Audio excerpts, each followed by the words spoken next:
Velocidade CBN.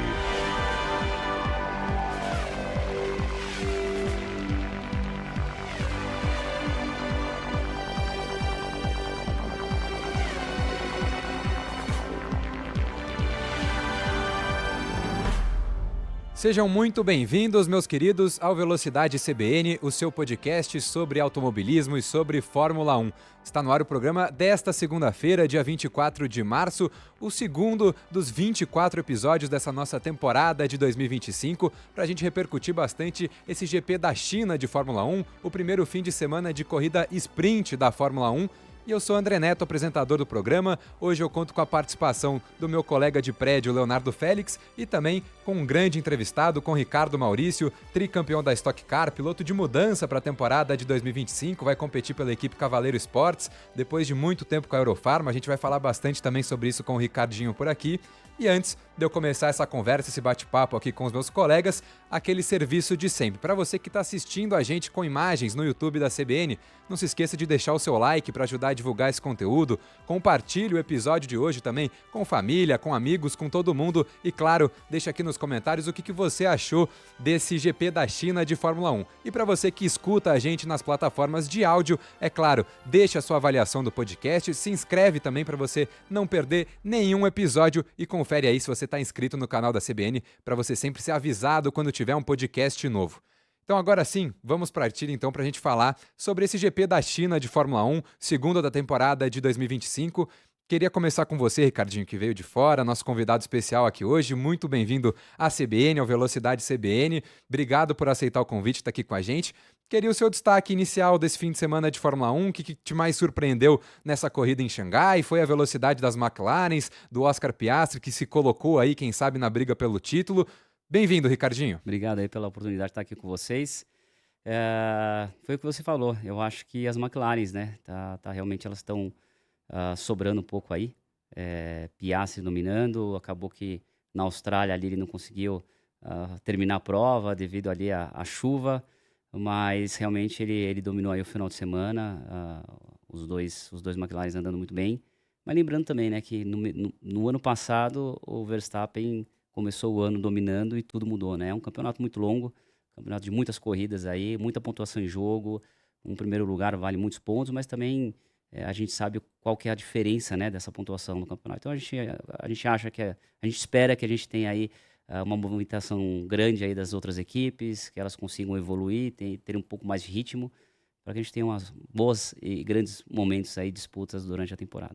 Red Bull, Ferrari e Mercedes com certeza vão estar correndo atrás aí dessas Esperamos McLarens. que sim, né? É um ano um pouco difícil de saber realmente quem está focado na temporada 25 e quem já está trabalhando para a temporada 26, né? Então, tudo isso requer aí muito investimento, foco. Lógico que no meio da temporada a gente vai realmente saber quem são as equipes, quais são as equipes que vão estar realmente focadas no título desse ano e quem já vai estar meio que já focada para 26 em seguida aí, que vem regulamento novo.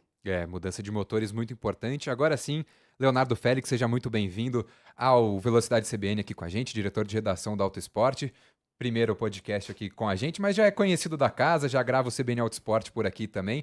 Queria ouvir também o seu destaque inicial desse GP da China em Xangai. Valeu, André, Ricardinho, todos os ouvintes. Como o Ricardinho falou, a McLaren obviamente é o grande destaque, né? O carro que começa o ano dominando.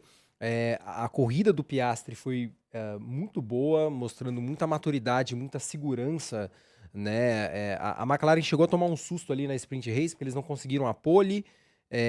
O Hamilton dominou, inclusive no gerenciamento ali dos pneus. Parecia que a McLaren ia ter mais problemas, mas eles resolveram essas questões. E na corrida de domingo, onde valia para valer, o Piastri foi muito bem. O Lando Norris, eu achei ele meio errático, cometeu vários pequenos erros ao longo do fim de semana, né? Ele vem demonstrando a mesma inconstância que a gente tinha no ano passado, então isso pode ser um problema para ele e pode abrir um caminho para uma disputa interna ali na McLaren que pode ser bom para as outras equipes, né? Enquanto os dois estiverem brigando entre eles, sobra a chance para o Max Verstappen, que está sempre ali, né? Aconteça o que acontecer, ele está sempre ali na melhor posição possível para o carro que ele tem. Gostei muito da corrida do George Russell também mostrando um bom nível de maturidade. 2 pódios em sequência também do 2 Russell, pódios em né? sequência. E o Lewis Hamilton recebendo o grande cartão de visitas da Ferrari, né? Atrapalhada na primeira corrida, atrapalhada na segunda corrida, os 2 carros desclassificados. Uma coisa aí realmente impressionante. E falando também um pouquinho do Bortoleto, o Gabriel Bortoleto, né, o piloto brasileiro, gostei muito do ritmo de corrida dele. Acho que nessa questão ele já tá muito bem ambientado, mas eu acho que ainda faltam algumas coisinhas ali de ajuste para ele poder ter um fim de semana de corrida mais tranquilo.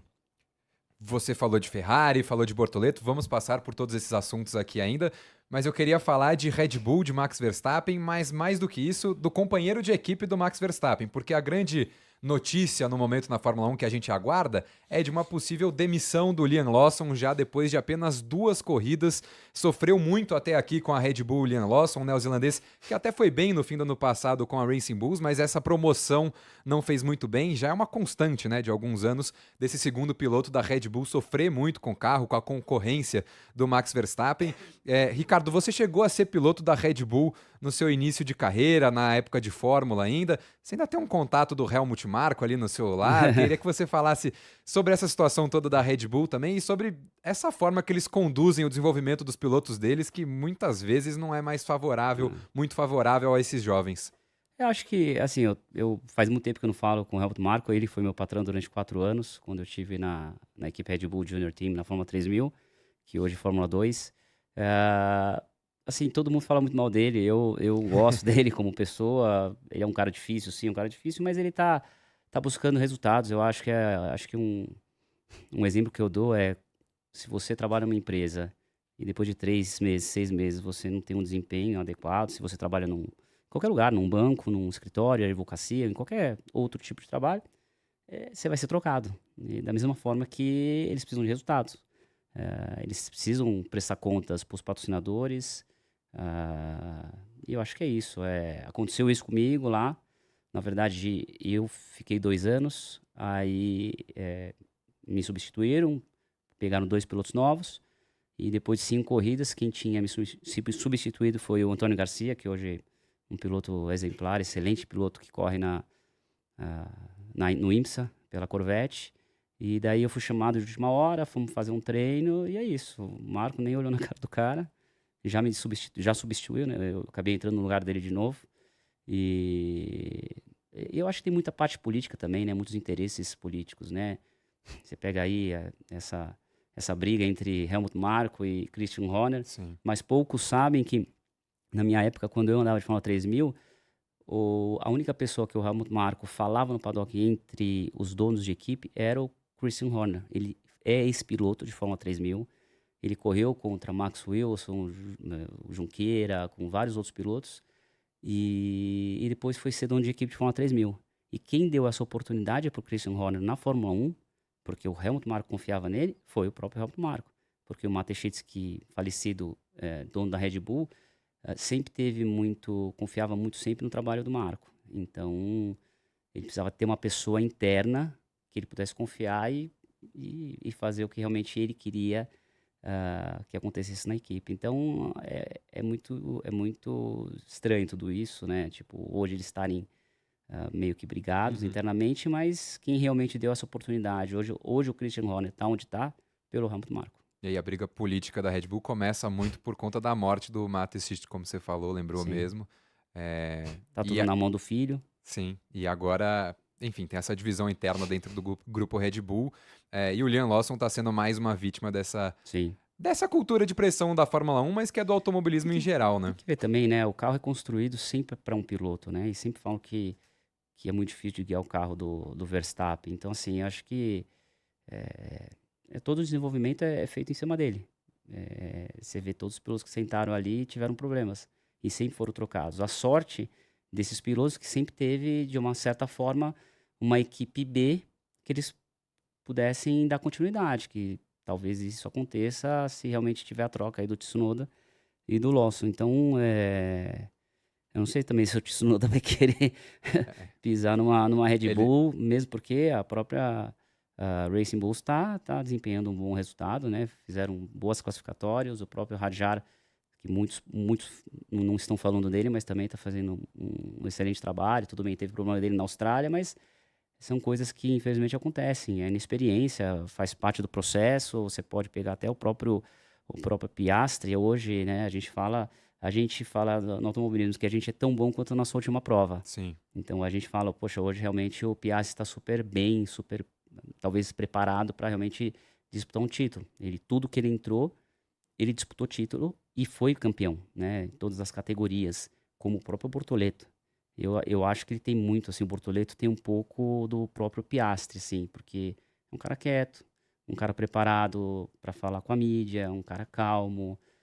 E a experiência, o Bortoleto rodou naquele movimento que ele entrou atrás do carro da frente ali, ele pegou o vácuo e rodou, mas voltou, estava com calma, conseguiu evoluir, tinha um ritmo melhor que o Hülkenberg e está mostrando o trabalho dele. Então acho que é tudo um processo, né? Essa molecada, a gente for ver, tem 18, 19, 20 anos de idade. Molecada tudo muito novo, né? Então, faz parte mesmo. Aproveitar então, Léo, para a gente já transicionar para o assunto Gabriel Bortoleto, porque foi mais um fim de semana de altos e baixos dele, né? Foi a primeira corrida sprint dele, ele teve uma boa classificação para a corrida sprint, passou mais uma vez para o Q2, terminou a classificação na frente do Hülkenberg, aí na corrida sofreu com o ritmo da Sauber, no fim o Jack Durham ainda bateu nele, completou a corrida, mas com aquela sensação amarga ali do acidente no fim da prova, que ainda danificou o carro dele para a classificação depois. E aí na corrida teve a rodada na primeira volta, foi parar na caixa de brita, conseguiu salvar o carro e aí depois mostrou um ritmo bem legal. Acho que é mais um fim de semana de bastante aprendizado para o Gabriel, né? Não, com certeza, né? Tudo isso que aconteceu com ele faz parte realmente dos aprendizados. E o Bortoleto me parece ser, como o Ricardinho falou, uma pessoa muito centrada e que eu acho que tem muito a abertura para aprender, né, com esses erros dele. Mas eu acho que assim, o mais importante que é mostrar o ritmo, ele já mostrou. Então, ele tem um companheiro que é muito experiente, um companheiro que é tido como um piloto rápido, um piloto capaz, que é o Nico Hülkenberg. Se a gente acompanhar o que o Nico Hülkenberg fez com relação ao Kevin Magnussen ano passado na Haas, ele estava andando sempre na frente do Magnussen, sempre classificando na frente. E o Bortoleto entrou e conseguiu classificar na frente dele na Austrália, conseguiu classificar na frente dele na corrida para corrida sprint, conseguiu apresentar um ritmo de corrida melhor que ele agora. Então acho que é uma questão mesmo de o Bortoleto ter um fim de semana sem incidentes, conseguir fazer um fim de semana que ele vai ter uma classificação tranquila, uma corrida sem nenhum incidente e chegar no final dessa corrida, acho que é só o que está faltando para ele, mas o ritmo ele já mostrou que tem e isso é o mais importante. Desculpa interromper, mas esse processo é muito importante também e é bom para que isso aconteça esse ano, porque ele não tem responsabilidade nenhuma em cima de uma Sauber que vai ter a transição para o ano que vem, né? Então, realmente, tudo isso que está acontecendo com ele é uma experiência que ele está colocando na bagagem para chegar preparado realmente para uma Audi, para uma montadora tão forte. E lembrando que o próprio Hülkenberg foi companheiro do Barrichello quando era na Williams. Lá atrás, E lá o próprio Barrichello falava, esse cara é muito rápido. Então, é excelente a gente ter esse tipo de referências para que a gente tenha realmente bons resultados aí no futuro com o próprio Bortoleto. E o Hülkenberg acaba ficando marcado pelo recorde de mais corridas sem pódio na Sim. Fórmula 1, né? Que é uma coisa um pouco injusta com ele. Acho que ele teve poucas oportunidades de fato ter um carro para brigar por pódios, mas é um cara veterano e que se manteve na Fórmula 1 por tanto tempo por um motivo, porque ele é muito rápido. Acho que uma coisa legal que depois eu fui ver depois da prova lá na China é a onboard de largada do Hülkenberg também, porque ele sofre de uma maneira absurda com o carro da Sauber e ele quase roda na mesma curva que o Bortoleto.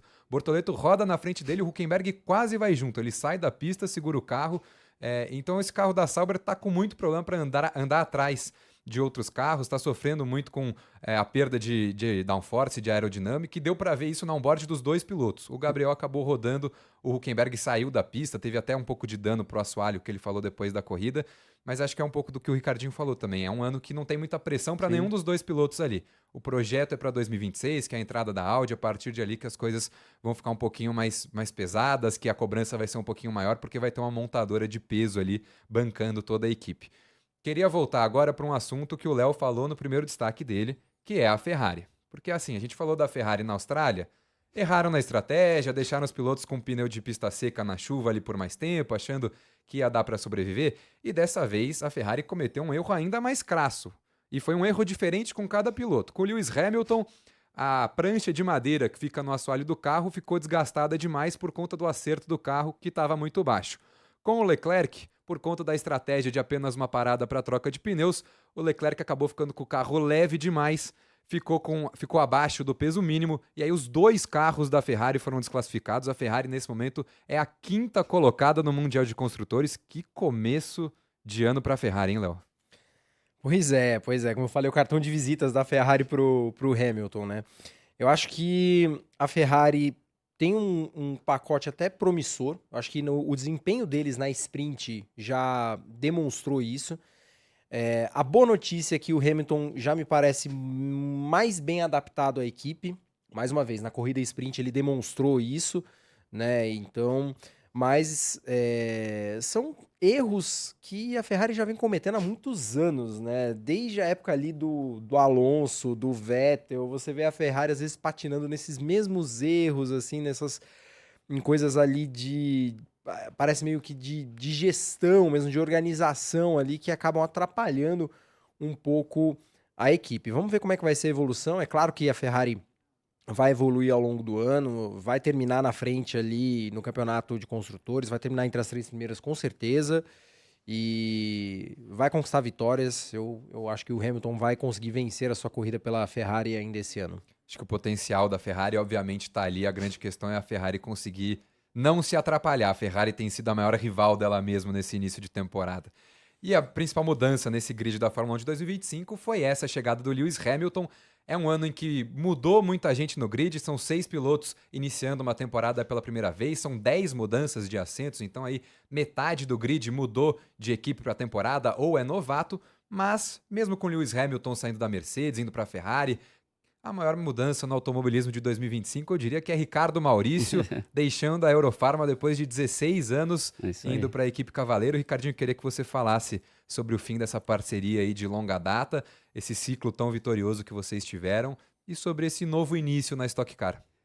Bom, foi maravilhoso. Na verdade, eu estou dando continuidade, não com a Eurofarma, mas sim com um parceiro que é a Valda, que também é um dos patrocinadores, que é o patrocinador master do carro. Eu sempre tive, graças a Deus, aí bons parceiros longevos, né? Hoje eu 16 anos com a Eurofarma, dando esse novo passo aí na minha vida aí, indo para o Cavaleiro, uma equipe que está se estruturando muito bem, venceram 3 provas no ano passado, mas foram 80 e poucos pódios juntos em 16 anos, 2 títulos, né? Dos meus 3 foram 2 lá, 2 corridas do milhão. Bastante resultados legais. Hoje na categoria eu tenho 92 pódios. Eu sempre falo, né, que não adianta o piloto ser muito bom, ser muito rápido. Se você não tem uma estrutura muito boa, como era do Meinha, como era meus parceiros, o trabalho em conjunto com o Max, depois com o Daniel, foram bem gratificantes e só realmente guardo aí com bons momentos, com boas lembranças. E começar um novo capítulo aí com o Beto, o engenheiro que é o Marcos Laborda, já trabalhou com a gente na equipe co-irmã do Meinha, com o Zonta ali, então eu tive pouco contato com ele, mas isso ajuda bastante. Agora já tive também mecânicos que trabalham comigo lá em 2006 na Stock Car, que estão hoje também na equipe do Cavaleiro, então reencontrando alguns parceiros de longas datas e começando aí um novo ciclo, muito feliz, motivado. E o engraçado, eu entrei na Eurofarma em 2009, quando entrou o novo chassi da categoria, que foi o término do ano passado. E a minha parceria com a Eurofarma realmente terminou em 2024, quando a gente está tendo essa transição do carro novo aí para essa temporada de 2025. Então, e eu sou o único piloto que nasceu em 79, mesmo ano da Stock Car. Algumas coincidências da categoria, mas é legal. Estou na categoria desde 2004. Pretendo ficar mais um pouco aí, dando trabalho para a molecada. Eu entrei em 2004, a gente era os Babysauros. Não sei se você lembra disso daí. Lembro. E tinha os dinossauros, que era Ingo, Chico, Paulão. E hoje eu tô vendo essa transição. A gente tá virando os dinossauros e competindo contra os Babysauros aí. Excelentes pilotos que estão vindo aí. Vários deles campeões da Stock Light, que é a categoria que antecede a Stock Car principal.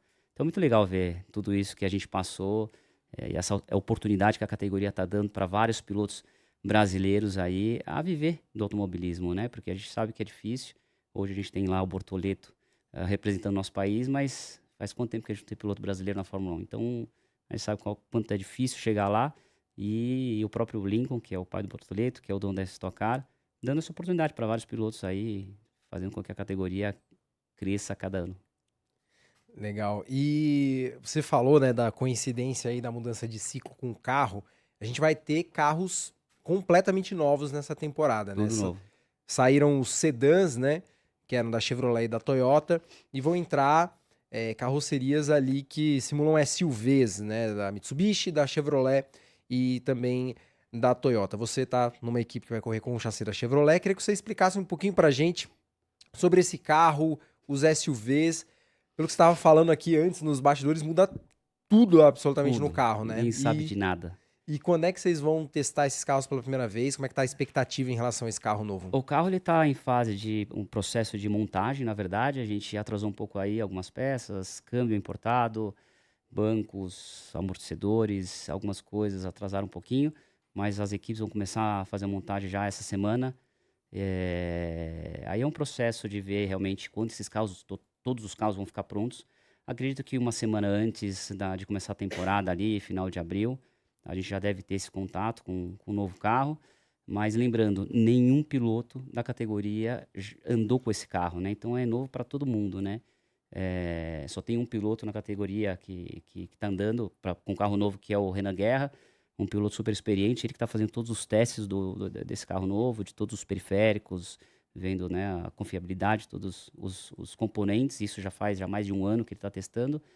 E daqui a pouco começa a montagem e aí vamos trabalhar aí do zero, todas as equipes. Então, quem estava muito bem ano passado, a gente não sabe quem vai estar bem esse ano realmente. Então é que nem Fórmula 1, todo mundo começa do zero, no início da temporada, carro turbo, vamos ter asa móvel, que coisa que também a gente nunca teve na categoria, a carroceria nova, 3 montadoras de volta, né?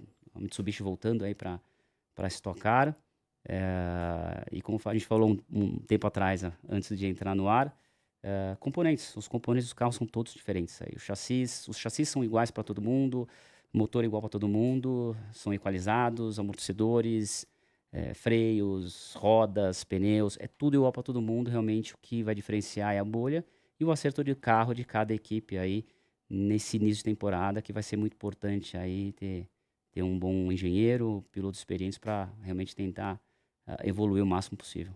Ô Ricardinho, em termos de estilo de pilotagem, para vocês que estão ali atrás do volante, o quanto que essa mudança do sedã para os SUVs muda para vocês? Você já não teve contato ainda com o carro na pista, mas o que você imagina que possa ser diferente? Porque essa é uma mudança bem inédita assim, no mundo do automobilismo, né? Nos carros de turismo é muito raro a gente ver carros SUV nesse tipo de competição. Então, o que você espera como piloto que vai mudar com esse novo regulamento? Você falou um pouquinho do DRS também.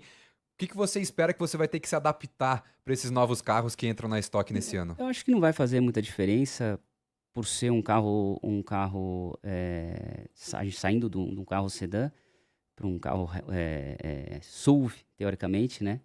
É muito devido à parte aerodinâmica mesmo do carro, tanto de downforce que esse carro vai ter a mais que o carro passado, que é bastante.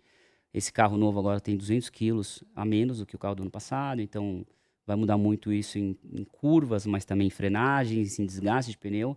A gente vai ter 200 quilos a menos para parar ele e para tracionar na saída das curvas.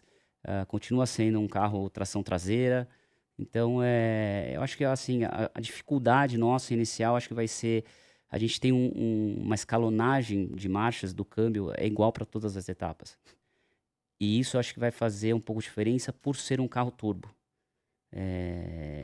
O jeito de guiada para saber exatamente onde vai ser o torque, né, o giro, o torque que realmente vai ser desses carros, que a gente também não tem acesso a nada. Pra você ter uma ideia, nem o regulamento a gente teve acesso ainda. Então a gente não sabe quanto que a gente vai ter de push to pass, quantos segundos que a gente vai ter de asa móvel, a gente não sabe nada. Realmente eles estão formatando esse regulamento e esse regulamento acaba sendo entregue muito próximo de começar a temporada. Então eu acho que essa dificuldade nossa vai ser realmente assim, poxa, freada, começar a querer dar umas aceleradas um pouco antes para realmente tentar encher a turbina em meio de curva, para quando você estiver saindo da curva, você tá com o motor cheio e ter realmente a potência, né? Naquele momento ali, te dando ali uma boa tração, uma boa saída de curva. Então, acho que vai ser um pouco mais o estilo de guiada nessa parte de entender realmente os seus ganhos, onde realmente você vai conseguir extrair o máximo aí desse motor turbo, que vai ser uma novidade para todo mundo. E tem uma expectativa do carro ser mais rápido do que o antecessor? Você já tem Sim. uma previsão disso?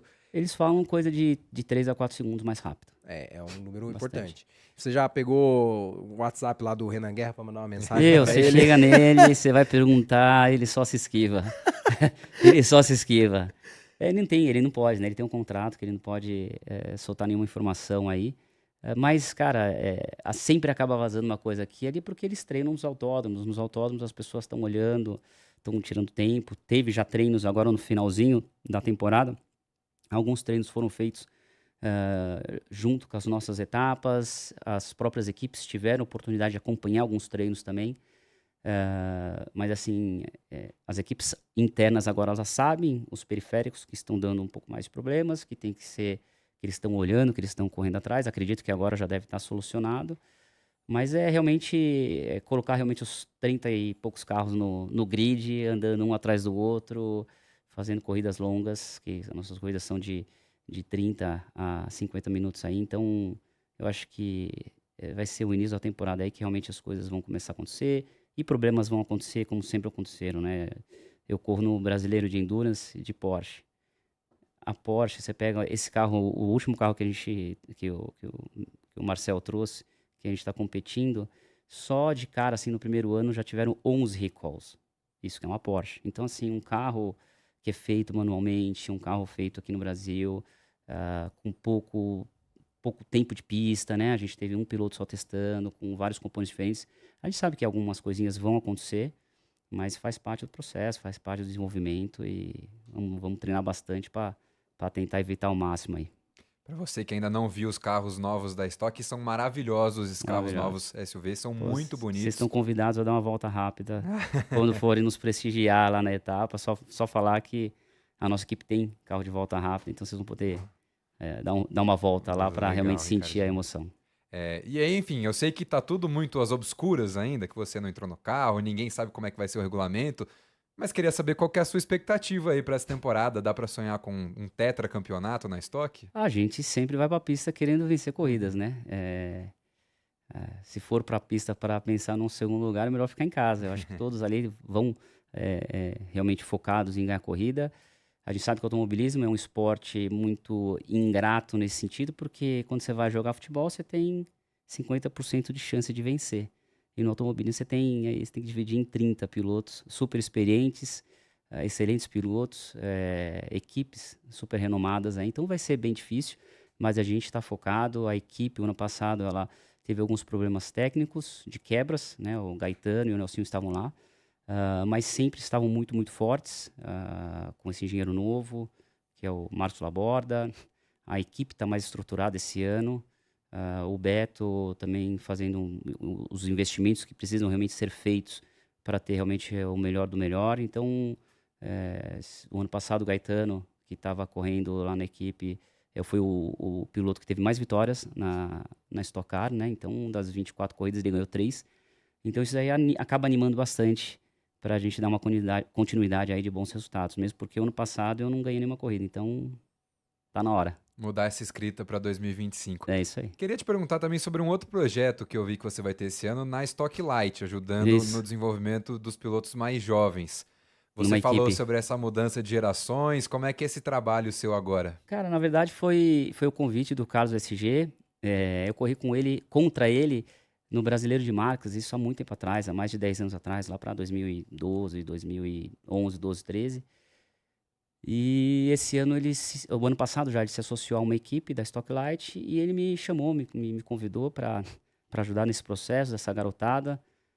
Eu achei super bacana, porque a Stock, não só a Stock Car, como a Stock Light, que é da Vicar, mas também a TCR Brasil, da Vicar, eles estão dando uma premiação de uma temporada, um orçamento para andar na Stock principal. Então, acho que vai ser uma experiência nova para mim. Foi o que eu falei pro próprio Carlos SG. É, é, eu não quero ter o comprometimento de estar 100% focado neles, porque as corridas são no mesmo final de semana de corrida, mas você acaba assistindo, você acaba se ligando um pouco mais, e sempre no final do dia, quando eu tiver um tempo, eu vou estar com eles no box deles, para tentar ajudar um pouco no acerto do carro, olhando telemetria, olhando câmera on-board, um pouco de estratégia de corridas. Eu acho que vai ser legal. Foi o que eu falei para ele. Ele falou, poxa, quando você quer ganhar? Eu falei, cara, me faz uma oferta e para mim vai ser uma experiência nova que vai ser muito bacana e eu quero estar presente. Então, realmente vai ser aí algo novo. Aí, quem sabe a gente conversa no final do ano, eu posso te passar um pouco mais. Mas eu acho que é super legal o que a categoria está fazendo em realmente prestigiar os pilotos que fazem parte do grupo da Vicar e dando essa oportunidade realmente que a gente fala, né? Stock Car, infelizmente, é uma categoria cara, são orçamentos, você vê as grandes empresas que patrocinam a Stock Car, então realmente tem que ter grandes empresas ali fortes dando essa oportunidade para os pilotos e a própria categoria está incentivando. Então, acho bacana, a equipe está bem estruturada, do caso do SG, está com uma garotada nova aí bacana e vamos tentar fazer um trabalho bacana para que eles possam ter essa oportunidade de disputar o título no final do ano. Eu acho muito legal quando as categorias têm essa preocupação Sim. de premiar os jovens, né? A gente vê, por exemplo, Fórmula 2, Felipe Drugovich campeão, não conseguiu vaga na Fórmula 1. Theo Pourchaire no ano seguinte, a mesma coisa. A Fórmula Indy fazia isso também, a Indy Lights, os Sim. vencedores da Indy Lights ganhavam a premiação ali para financiar. Ainda ganham? Ainda tem, mas já não é Ainda mais tem. o suficiente não é para manter suficiente. uma temporada inteira. Então também já caiu um pouquinho nesse sentido. E acho muito legal a Stocklight fazer esse trabalho também para dar essa oportunidade. Precisa dar esse incentivo, né? Foi o que eu te falei um tempo atrás aí, que é muito difícil, ainda mais com o câmbio que a gente tem, com o dólar que a gente tem, para você correr na Europa, você precisa ir, se você for fazer uma escadinha de Fórmula 4, Fórmula 3, Fórmula 2, você precisa de no mínimo de 30, 40 milhões de reais para você conseguir chegar hoje numa Fórmula 1. E isso daí a gente sabe que são poucos que conseguem essa verba, tem que estar tudo muito encaixado, tem que ganhar tudo como um Bortoleto para ter os patrocinadores ideais para conseguir realmente entrar numa categoria como é a Fórmula 1. Acho que a Fórmula 1, o que ajudou muito a Fórmula 1 foi ter esse limite de gastos anuais, que daí o dinheiro, lógico que é importante, mas começou a fazer menos importância, né? Você via aí orçamentos de quase 500 milhões de dólares de uma Ferrari, de uma Mercedes, contra 100 milhões de uma Williams. E hoje é tudo estagnado no mesmo valor. Então, isso daí acaba fazendo com que dê oportunidades para novos pilotos entrarem, porque as equipes sempre ficavam naquela coisa. Você tem muito dinheiro, então beleza, você vem para cá, mas hoje o dinheiro não é tão importante. Então, realmente, a experiência do piloto mais velho conta, mas também a oportunidade dos pilotos jovens, talentosos também conta. Não é só mais a grana que vai lá, qualquer piloto banca e faz o negócio acontecer. Então, é legal. A Stock dando esse passo aí, com certeza tem muito a crescer e logo mais essa garotada vai estar puxando o nosso tapete, que eles vão estar super competitivos, vão tirar aí os velhos da Stock Car de cena. Espero que não, espero que demore mais um pouquinho. Tem chance de você se arrepender de estar sendo mentor desses jovens aí para depois puxar o tapete? Não, imagina. Não, se você pegar, eu sou super tranquilo nisso, eu sei que cada piloto ali lutou muito para estar ali, né? Então, você pode pegar o próprio Gaetano, que está hoje na Eurofarm, eu estou indo para o lugar dele, está indo para o meu lugar. O próprio Gaetano, quando ele estava na própria equipe KTF, que é do Bortoleto, ele não tinha dinheiro para terminar a temporada e teve um amigo meu que me ofereceu um patrocínio, eu não podia colocar nada no carro e eu falei, poxa, esse moleque merece. E eu acabei intermediando esse patrocínio para ele, ele ficou durante 2 anos com esse patrocinador. E as coisas foram acontecendo para ele. Então, eu não tenho ressentimento de nada. Eu gosto de ajudar quem merece e eu acho que faz parte. A gente sabe o quanto é difícil a molecada sair do kart, ir para as categorias de base, ou Fórmula, ou uma própria Stock Light, ou um Turismo Nacional, ou uma HB20, qualquer categoria dessa. Realmente batalhar um patrocinador para estar fazendo o que realmente gosta. Legal. Ricardinho, para a gente fechar, eu queria sair um pouco da sua vida nas pistas para a sua vida fora dela. Como é que você gosta de gastar seu tempo livre? Velocidade é um negócio que entra também quando você está de folga, andar de moto, jet ski, não sei. Queria saber como é que é o Ricardo Maurício fora das pistas. Cara, eu sou um cara bem família, casado, tenho 2 filhas, uma de 14, uma de 12. Eu tento ficar ao máximo junto com a família, porque eu corro de Stock Car, mas também corro no Brasileiro de Endurance, dou coach na Porsche Cup, então eu fico aí uns 25 finais de semana fora de casa, né? Que normalmente os familiares ficam mais em casa no final de semana, eu fico fora. E fora isso, eu gosto bastante de bicicleta, eu treino bastante na parte de ciclismo, que também dá um pouco mais de emoção também, de velocidade. Eu faço bicicleta, eu faço speed, e é onde eu tento me manter fisicamente preparado aí para aguentar os 50 graus de dentro de um Stock Car. Bom, meus queridos, com esse relato do Ricardinho, a gente chega ao fim desse segundo episódio do podcast Velocidade CBN. Quero agradecer muito ao Ricardo Maurício pela presença no episódio de hoje, ao Leonardo Félix também pela conversa, por tudo que a gente debateu aqui hoje sobre Fórmula 1, pelas histórias legais do Ricardinho. Reforço mais uma vez para você que está escutando a gente nas plataformas de áudio. Siga o Velocidade CBN para você não perder nenhum episódio. Compartilha também com seus amigos, com todo mundo. E para você que acompanhou a gente aqui pelo YouTube com imagens direto dos estúdios da CBN, não se esqueça de deixar aquele like para ajudar a divulgar esse episódio. Comenta aqui embaixo o que você achou do episódio de hoje, o que você queria que o Ricardinho tivesse falado ainda mais. E claro, confere se você está inscrito no canal da CBN para você não perder nenhum episódio do Velocidade CBN. A gente fica por aqui, voltamos daqui a 2 semanas, porque a Fórmula 1 agora faz uma pequena pausa, um intervalinho, e depois volta para a terceira etapa, o GP do Japão, no dia 6 de abril, em Suzuka. Eu sou André Neto, eu fico por aqui e até o próximo Velocidade CBN. Velocidade CBN.